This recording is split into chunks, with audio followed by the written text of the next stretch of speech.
History इस बात की गवाह है कि जहां जहां ब्रिटेन ने चौधरी बनकर बॉर्डर डिस्प्यूट को सॉल्व करने की कोशिश की है, वहां आज तक उस डिस्प्यूट के चलते प्रॉब्लम जारी है।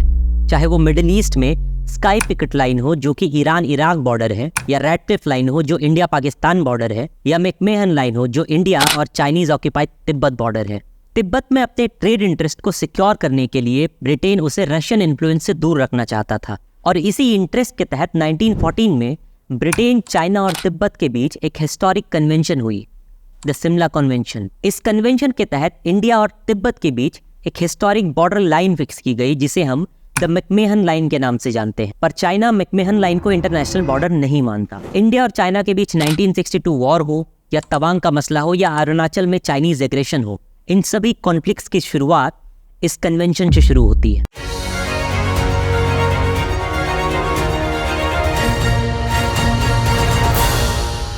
इस कन्वेंशन को लीड करने की जिम्मेदारी दी गई गवर्नमेंट ऑफ इंडिया के फॉरेन डिपार्टमेंट के secretary lieutenant colonel Arthur Henry McMahon को। मिस्टर मैकमेहन पहले 1893 में अफगानिस्तान और मॉडर्न डे पाकिस्तान के बीच बॉर्डर खींचने वाले सर मॉर्टिमन ड्यूरेंट को असिस्ट कर चुके थे। उनके लिए ये कन्वेंशन एक मौका था दुनिया के नक्शे पर अपना नाम दर्ज करने का, अपनी लेगेसी क्रिएट करने का। सिमला कन्वेंशन का ओरिजिनल लोकेशन पहले दार्जिलिंग था, पर दार्जिलिंग और कालिम्पोंग जैसे रीजन पहले चाइनीज स्पाइस से इन्फेस्टेड थे, और ब्रिटेन को अंदेशा था कि चाइना अपने स्पाइस के जरिए तिब्बतन नेगोशिएटर्स को इन्फ्लुएंस करने की कोशिश करेगा।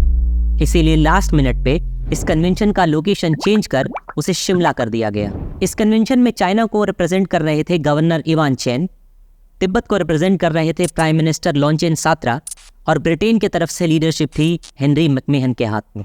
इस कॉन्फ्रेंस में ब्रिटेन के 4 ऑब्जेक्टिव थे: तिब्बत और चाइना के बीच बॉर्डर डिफाइन करना, तिब्बत और चाइना का रिलेशनशिप स्टेटस डिफाइन करना, तिब्बत और ब्रिटिश इंडिया के बीच का बॉर्डर डिफाइन करना और अपने ट्रेड इंटरेस्ट सिक्योर करना, और रशियन इन्फ्लुएंस को तिब्बत से खत्म करना। वही तिब्बत की पोजीशन बहुत क्लियर थी।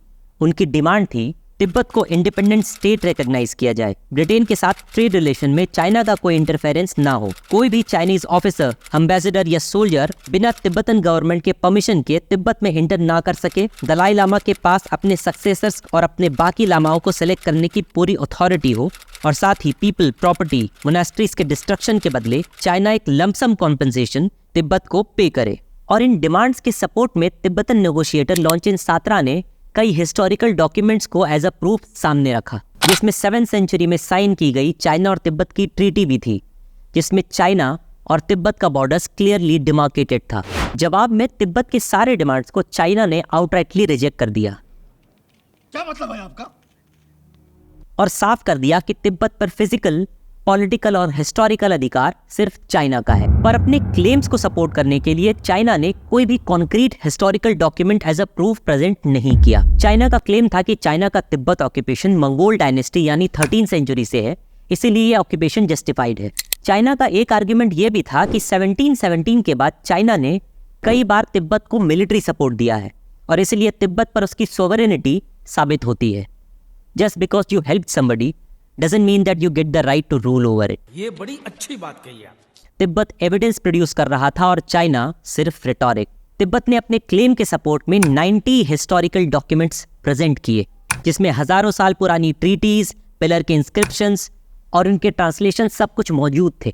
तिब्बत के खुद की करेंसी नोट्स और पोस्टेज स्टैम्प्स थे, गोल्ड और सिल्वर कॉइन थे। The evidence was overwhelming. जबकि चाइना के एविडेंस के सपोर्ट में एक ऐसा हिस्टोरिकल बुक प्रेजेंट किया गया जो कि खुद चाइनीज जनरल ने लिखा था। चाइनीज नेगोशिएटर्स कितने अंडर प्रिपेयर्ड थे, इसका सबसे अच्छा एविडेंस एक टेलीग्राम से मिलता है जो ब्रिटेन ने उस वक्त इंटरसेप्ट किया था। चाइनीज नेगोशिएटर ने अपने ऑफिसर को टेलीग्राम में कहा, एंड आई कोट, अगर आपके पास तिब्बत फ्रंटियर की कोई मैप या कोई डॉक्यूमेंट्री एविडेंस है तो जल्द से जल्द पोस्ट से भेजें। एक और टेलीग्राम में चाइनीज नेगोशिएटर ने अपने कैबिनेट से कंफर्म किया, क्या आपके भेजे हुए मैप को प्रूफ के तौर पे इस्तेमाल किया जा सकता है? इससे न सिर्फ हजारों किलोमीटर हमारे कब्जे में होगा, बल्कि गिमादा जैसी स्ट्रेटेजिक लोकेशन भी हमारे कब्जे में होगी। इन टेलीग्राम से चाइनीज नेगोशिएटर्स की नीयत का अंदाजा साफ लगाया जा सकता है। वो किसी भी कीमत पर ज्यादा से ज्यादा तिब्बतन टेरिटरीज को अपने कब्जे में लेना चाहते थे। तिब्बत ने भी चाइना के सारे क्लेम्स को रिजेक्ट कर दिया और अब ट्रीटी में एक डेडलॉक क्रिएट हो गया। It was going nowhere. और इसी डेडलॉक से निकलने के लिए सर हेनरी मैकमेहन ने एक मास्टर प्लान डिवाइस किया, पार्टीशन ऑफ तिब्बत। तिब्बत को 2 जोन में डिवाइड कर दिया गया, inner Tibet and outer Tibet. Outer Tibet यानी वो एरिया जो पॉलिटिकली और ज्योग्राफिकली लासा के कंट्रोल में होगा, वहाँ चाइनीज फिजिकल प्रेजेंस नहीं होगा।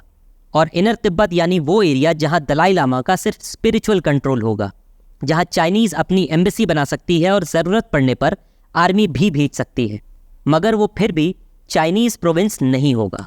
इस आइडिया को अगर गौर से देखें तो इस डिवीजन का सबसे ज़्यादा फायदा ब्रिटेन को था। इस तरीके से ब्रिटेन खुद के और चाइना के बीच एक बफर जोन क्रिएट कर रहा था, जिससे नॉर्थ ईस्ट से लेकर सिक्किम तक उसके बॉर्डर्स प्रोटेक्टेड रहे। इनिशियली चाइना ने इस प्रपोजल को रिजेक्ट कर दिया, पर हेनरी मैकमेहन ने तिब्बत को कन्विंस करके चाइना को कुछ और एरियाज का कंसेशन दिया और चाइना ने फाइनली इस ट्रीटी को एक्सेप्ट कर उस पर अपने इनिशियल्स कर दिए।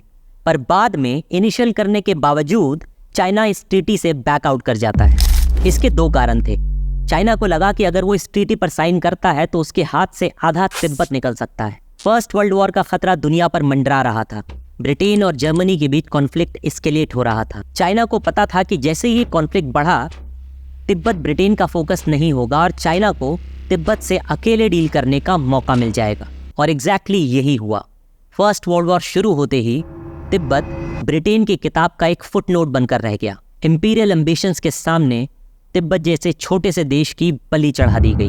This was one of the perfect example of Chinese diplomacy, wait and watch. China जब किसी भी डिप्लोमेटिक एंगेजमेंट में वीक पोजीशन पर होता है तो या तो वो उससे बैकआउट कर लेता है या वो उस डिसीजन को टाल देता है और इंतज़ार करता है सही वक्त का जब वो पावरफुल हो सके, और उसके बाद वो अपनी अथॉरिटी के साथ स्ट्राइक करता है। मैंने चाइनीज डिप्लोमेसी टैक्टिक्स को एक एपिसोड में फुल लेंथ कवर किया है, you can watch that episode also. पर चाइना के बैकआउट करने के बावजूद ब्रिटेन और तिब्बत इस ट्रीटी को साइन करते हैं, जिसके तहत तिब्बत और इंडिया के बीच बॉर्डर को फाइनली फिक्स कर दिया जाता है और इसी बॉर्डर लाइन को द मैकमेहन लाइन कहा जाता है। पर इंटरेस्टिंग बात यह है कि चाइना ने सारे ऑब्जेक्शन तिब्बत और चाइना के बॉर्डर को लेकर उठाए।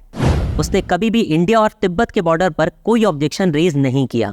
पर क्योंकि चाइना ने वो ट्रीटी साइन नहीं की, इसलिए चाइना बहुत कन्वीनियंटली मैकमेहन लाइन को भी अब एक्सेप्ट नहीं करता है और अब चाइना इंडिया बॉर्डर कॉन्फ्लिक्ट को अपने पॉलिटिकल गेन के लिए यूज करता है। 1911 में Chinese empire Qing dynasty collapse कर चुकी थी and China was too weak to assert its power. और आने वाले 40 सालों तक तिब्बत वर्चुअली एक इंडिपेंडेंट कंट्री की तरह फंक्शन करता है। पर 40 साल बाद एक बार फिर से बाजी पलटने वाली थी। 1 अक्टूबर 1949 दुनिया की सबसे बड़ी आबादी वाले देश में एक बार फिर से तख्ता पलट होता है। सालों के सिविल वॉर के बाद कोमिंतांग के लीडर चियांग काई शेक को हार का सामना करना पड़ता है और मेनलैंड चाइना पर कम्युनिस्ट पार्टी ऑफ चाइना का वर्चस्व कायम हो जाता है। तिब्बत की इंडिपेंडेंस, उनकी ऑटोनॉमी एक बार फिर से खतरे में थी। अगर आपको ये वीडियो पसंद आया हो तो प्लीज़ लाइक करें, शेयर करें और सब्सक्राइब करें।